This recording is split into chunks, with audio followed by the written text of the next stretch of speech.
The history of Indian civilization is usually narrated in terms of the rise and fall of various political empires.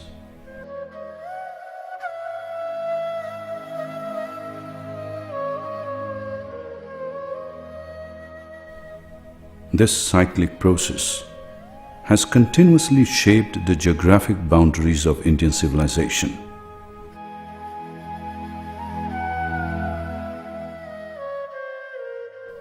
Into this ferment were added new cultural streams coming from other civilizations.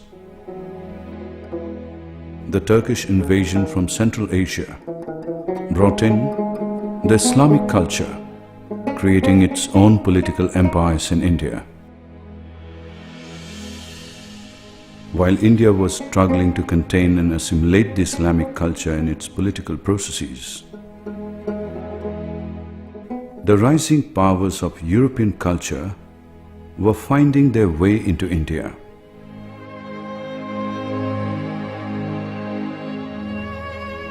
Eventually, European colonization led to the formation of the British Raj in India.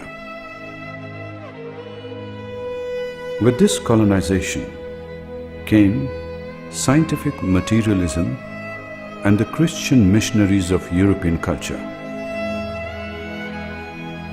This shook the very foundations of Indian civilization, setting in motion a new awakening. With this awakening came the rebirth of India as a modern nation-state. The post-independence era saw the accelerating process of globalization.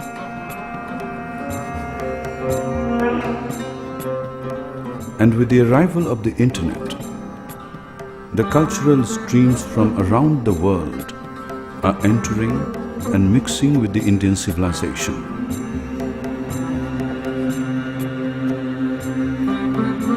At the same time, the ideas of the ancient Indian civilization are spreading across the world.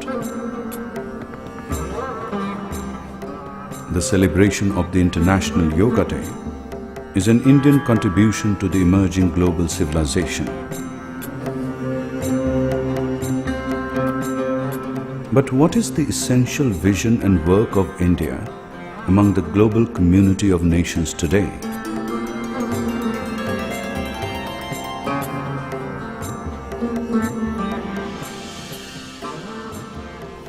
To know this, we must be cognizant of the vision and work of the Indian civilization that had been unfolding over many millennia.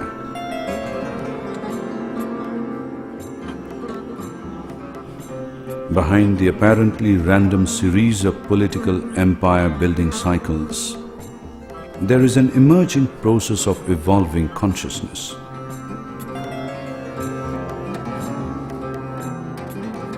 Linking them together into a meaningful whole.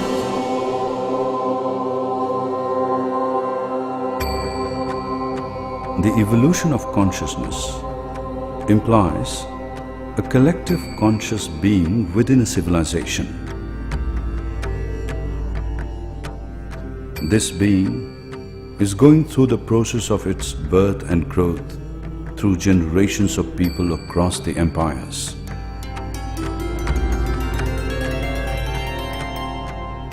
A spiritual history must trace and reveal this process. The earliest memories of the Indian civilization can be traced to the Vedas of the Bronze Age.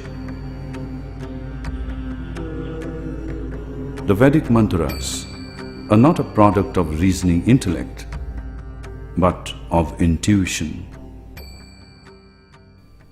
According to Sri Aurobindo, in India, the reign of intuition came first before intellectual development. The Vedic mantras are still preserved in its ancient form as an unbroken living continuity.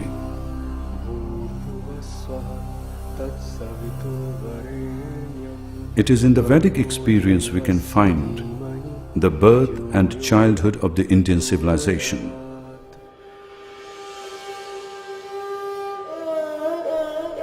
The Vedic rishis had already discovered the spiritual reality beyond the material facade. And they had also discovered the process of accelerating their spiritual evolution. This conscious and evolutionary transformation of their own being enabled them to access higher consciousness and its corresponding powers. They laid the seed ideas of the Indian civilization. The Vedic age was followed by a descending movement of consciousness,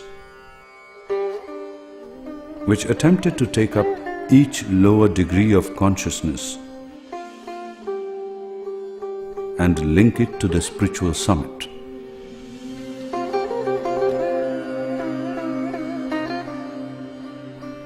In this historic process, after the Vedas came the early Upanishads. The Upanishadic rishis reaffirmed and restated the Vedic knowledge, but in new forms. They laid the foundations of Vedanta.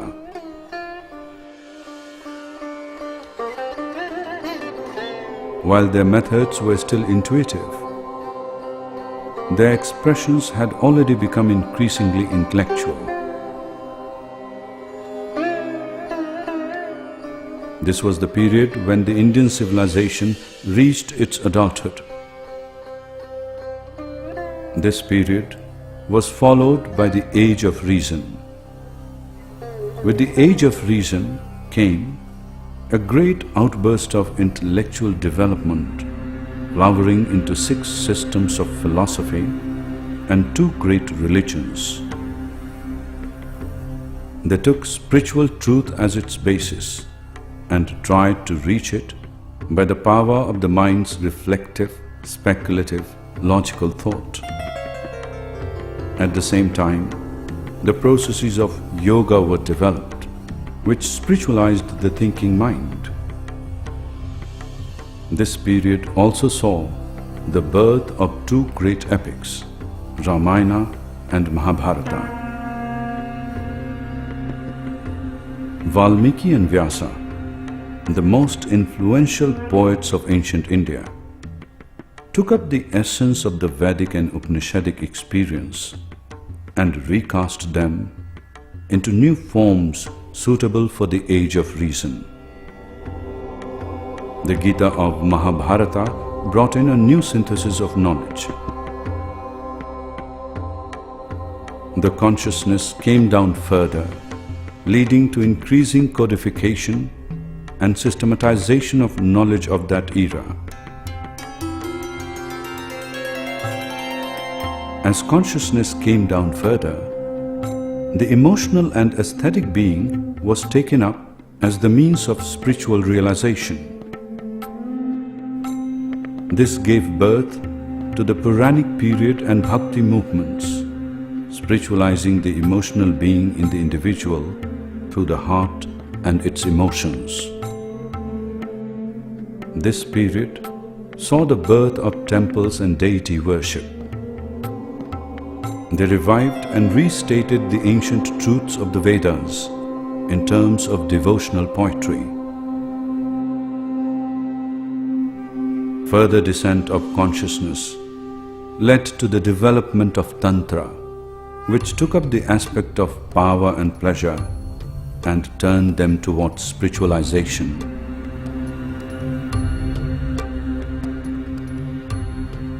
This period saw the proliferation of massive temple architecture and related tantric methods of occult sciences. There was a vast expansion of Indian culture across Asia.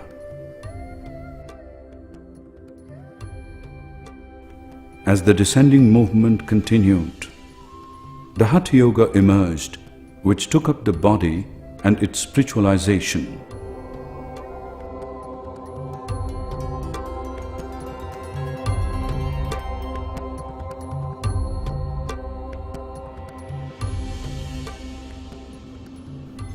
This was India's entry into the physical consciousness and the plunge into its subconscious regions.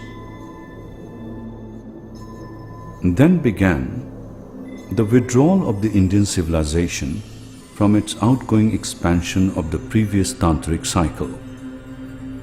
The civilization entered the dream state of sleep and its corresponding illusionism, which denied and neglected the existence of the material reality. It is during this stage of inertia of the inward absorption that the foreign invasions came to India. The powerful force of materialism that came from the West shook India out of slumber. The newly awakened India is recovering her true being. The recovery of the old spiritual knowledge and experience in all its splendor, depth and fullness is her first, most essential work. The flowing of this spirituality into new forms of philosophy, literature, art, science and critical knowledge is the second step. An original dealing with modern problems in the light of the Indian spirit and the endeavor to formulate a greater synthesis of a spiritualized society is the third and most difficult work.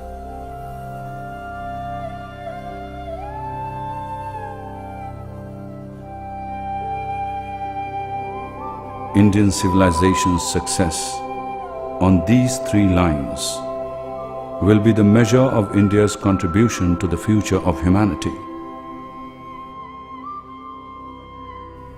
India has always existed for humanity and not for herself. And it is for humanity and not for herself that she must be great.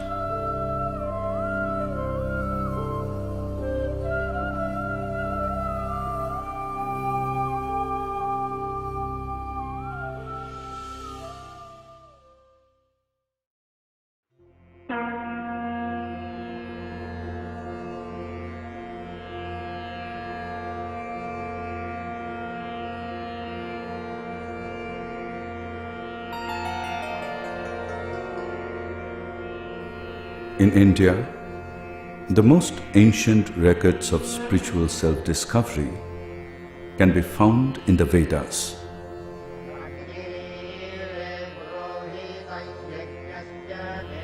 The Vedic seers boldly declared that behind the many forces of nature worshipped by man, there is one self, one being, one consciousness, one existence.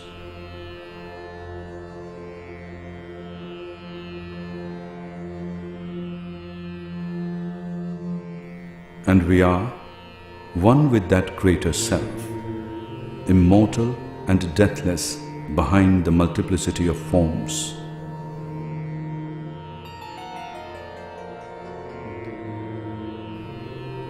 This experiential realization was accessible to anyone who was willing to embark upon the path of self-discovery.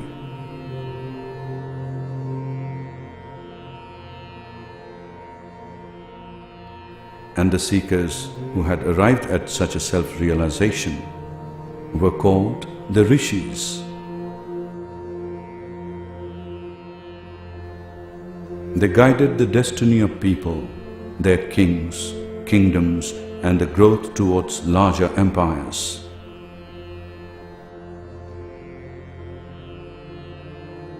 They laid the foundations of Indian culture.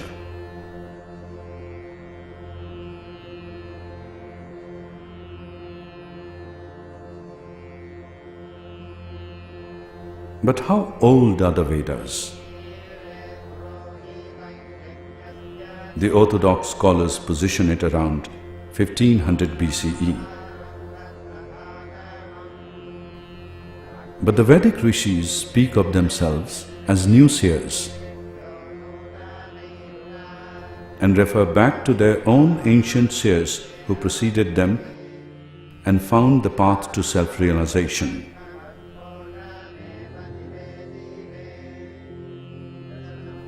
This makes it difficult to clearly demarcate the time period of the Vedic age and the antiquity of its systems of knowledge.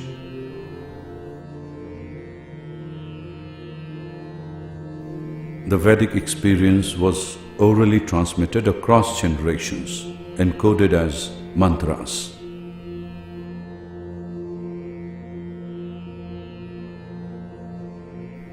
Sri Aurobindo refers to this ancient mantric language as Deva Bhasha, in which the creative power of the word was central.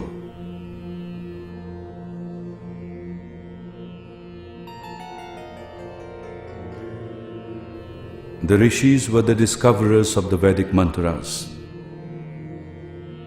They did not intellectually compose them. They discovered the flame of aspiration, the Agni, arising from their innermost depths, and gave it utterance in life as mantras. The rhythmic words of immense transformative power, an utterance that was one with the innate processes of nature. This Agni, this flame of aspiration, was not only within themselves, but they saw it everywhere in nature, carrying forward a mysterious process of evolution in nature towards higher ranges of consciousness.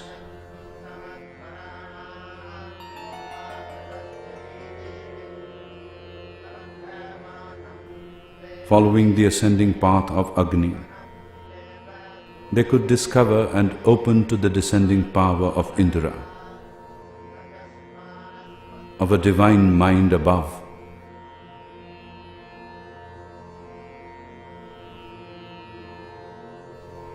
And with it, the immense powers of self-transformation, a process that was at once a journey and a battle, ascending to higher planes of existence and receiving into themselves greater powers of consciousness. Beyond the material nature, they mapped the 7 planes of consciousness. It is in the Vedas we find the earliest references to the supermind, the Mahas or the Vijnana, or in Sri Aurobindo's modern language, the truth consciousness.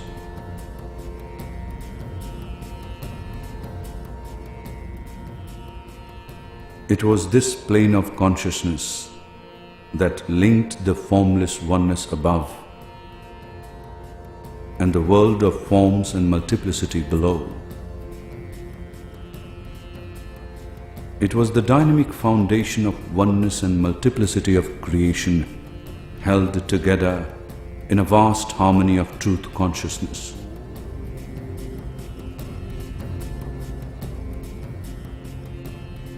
They mapped the ascending pathways to this sun world. It was their psycho-spiritual process of self-discovery and self-transformation. A process they referred to as yajna, a universal process of evolutionary transformation in nature, at once subjective and objective, which brought not only spiritual wealth but also material wealth and abundance. Their knowledge was encrypted in the living symbols of their mantric language, accessible only to those who were psychologically fit to handle the immense powers that it gave them. The mantras revealed their true meanings and powers only to those who could evolve to become the seers themselves. For the rest of the society, these mantras and yajnas remained as a means of gaining material prosperity. It was the age of intuition in India, the age of mysteries, the earliest dawn of spiritual awakening and evolutionary transformation of human nature. Alegrémonos, porque la locura absoluta que estamos experimentando es una ilusión que está obligando a más y más personas a despertar. Sin embargo, debemos tener compasión por aquellos que son incapaces de despertar, porque la inyección de ARNM ha creado una separación del alma individual. La única manera de salir de la ilusión es el incumplimiento absoluto. No estoy interesada en la supervivencia que conduce a la muerte inevitable con la reencarnación en esta simulación de realidad virtual. Elijo vivir a toda costa. Los valientes han elegido conscientemente salir de la ilusión y continuaremos la evolución de conciencia en la espiral ascendente de cristal. Considere ver los muchos vídeos que he creado sobre las espirales de las ondas del tiempo. Sé que mi experiencia en la cárcel fue una bendición porque me obligó a dejar Canadá y lo que percibía como una vida perfecta de una dentista muy exitosa y madre de 2 hijos maravillosos. Accedí al coraje que había dentro de mí, me abandoné a mi alma y salté a lo completamente desconocido. Hoy puedo ofrecer orientación a quienes eligen la vida en Colombia o Ecuador. Una estadía prolongada en Cascada Café Retiro cuesta $400 al mes. También ofrezco odontología reconstructiva a un precio muy económico. Finalmente, me guían las enseñanzas de Sri Aurobindo y la Madre.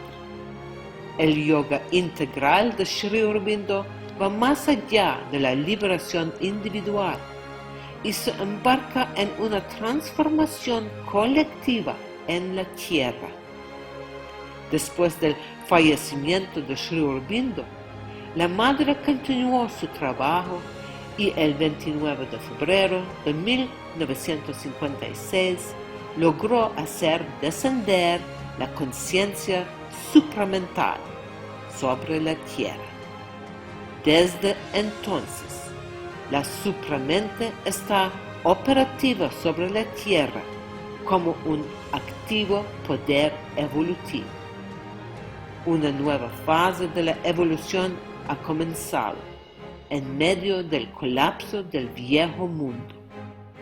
El yoga integral es una invitación a participar en una aventura de la conciencia sin precedentes. ¿Te unirás a nosotros? Amor infinito.